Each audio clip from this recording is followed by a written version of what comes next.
adik-adik, tadi sudah lihat gak video yang kakak tayangkan? Iya, hari ini kita akan bicara tentang ketaatan. Bagaimana menjadi anak-anak yang taat. Nah, tadi itu ada yang mau ngajak menyontek. Dia bilang, karena tidak ada yang melihat, tidak apa-apa. Padahal benar ya kata temannya yang satu lagi, Tuhan Yesus kan melihat. Seperti lagu yang kita sering nyanyikan di sekolah minggu. Kamu adik-adik masih ingat gak lagunya ini? Hati-hati gunakan tanganmu, karena Bapa di surga selalu lihat ke bawah. Hati-hati gunakan tanganmu. Iya, jadi kita harus tetap taat walaupun tidak ada yang melihat, karena kita tahu bahwa Tuhan Yesus melihat kita. Nah, hari ini cerita kakak mengenai bagaimana menjadi anak-anak yang taat. Kita akan belajar dari seorang tokoh di Alkitab. Tapi sebelum kita cerita dan baca Alkitab, kita berdoa dulu ya adik-adik. Ya, kita berdoa bersama-sama. Lipat tangannya, tutup matanya. Kita berdoa. Terima kasih Tuhan Yesus yang baik. Terima kasih buat hari ini. Tuhan Yesus masih menjaga kami, masih melindungi kami. Terima kasih juga Tuhan, kami boleh bersama-sama memuji dan menyembah-Mu. Dan saat ini ya Tuhan, kami ingin mendengarkan sebagian daripada cerita Alkitab. Biarlah Engkau yang mengajari kami, Engkau yang membimbing kami, sehingga kami boleh mengerti dan melakukannya Tuhan, dan menjadi anak-anak yang sesuai dengan kehendak-Mu. Terima kasih Tuhan Yesus yang baik. Kami berdoa di dalam nama Tuhan Yesus. Sama-sama kita katakan amin. Nah, adik-adik, cerita hari ini kakak ambil dari kitab Kejadian 39 sampai kitab Kejadian 40. Nah, disitu adik-adik akan lihat dia cerita hari ini menceritakan tentang seorang anak yang sangat taat. Nah, dia salah satu dari anak Bapak Yakub, yaitu Yusuf. Benar. Jadi Yusuf adalah anak yang taat. Dia disayangi sama orang tuanya. Tapi karena saudara-saudaranya tidak menyukai dia, akhirnya Yusuf dijual dan dia sekarang berada di Mesir. Nah, Yusuf berada di Mesir. Nah, saat dia berada di Mesir, dia berada di rumah keluarga Potifar. Iya adik-adik, di rumah keluarga Potifar. Nah, di sana Yusuf bekerja dengan sangat rajin, sangat jujur.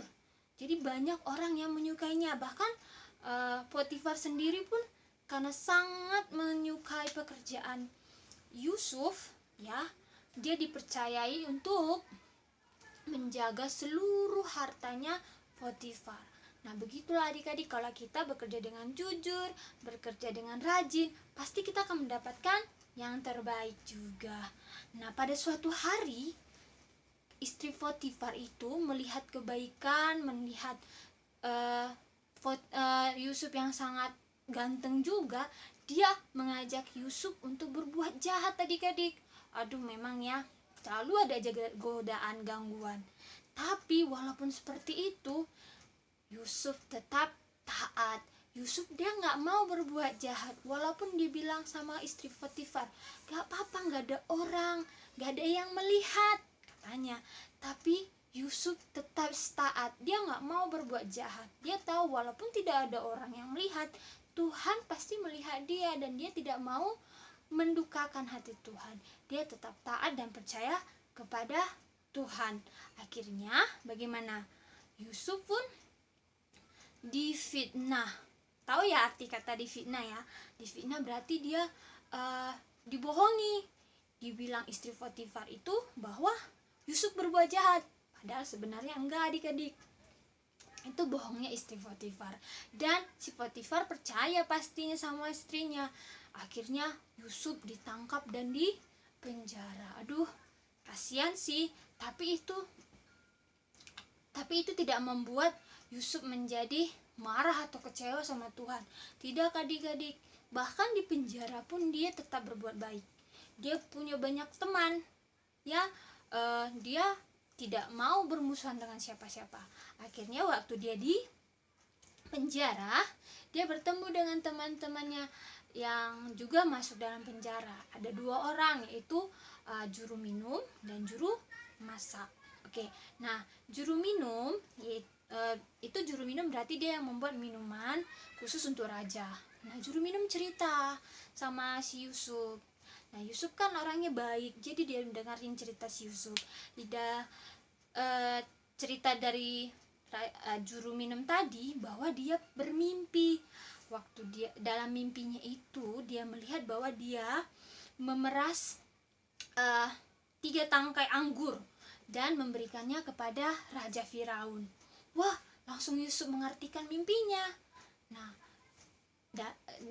Yusuf cerita bahwa kalau itu berarti 3 hari lagi juru minum itu akan dibebaskan. Berarti itu adalah kabar baik. Wah, senang dong juru minum ya. Wah, bener ini. Nah, terus akhirnya teman yang satu lagi juga cerita, dia adalah juru roti ya, juru masak, juru roti.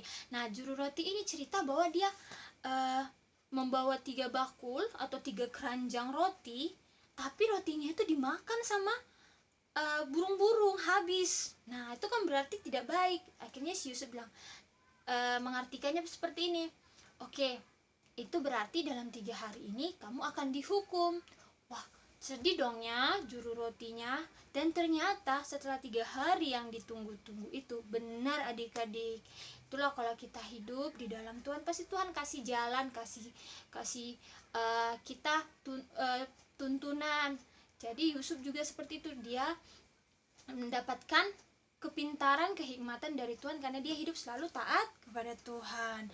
Dan sebelum itu Yusuf cerita sama si juru minum bahwa dia ceritakan itu kepada raja bahwa si Yusuf yang mengartikan mimpi tersebut.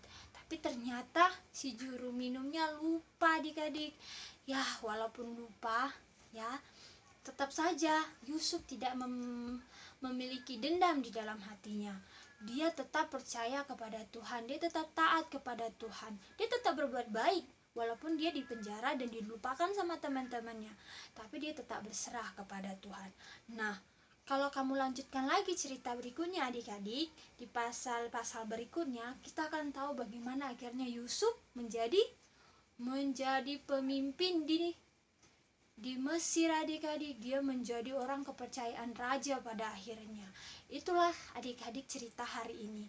Bagaimana kita harus tetap taat kepada Tuhan ya, walaupun terkadang kita lihat nggak ada yang lihat, yaudah deh aku ambil. Itu berarti kita tidak taat. Oke, nah sekarang kakak mau ajak adik-adik untuk buka Alkitab kita baca dari 1 Petrus 1 ayat 14. Ayo kita buka sama-sama.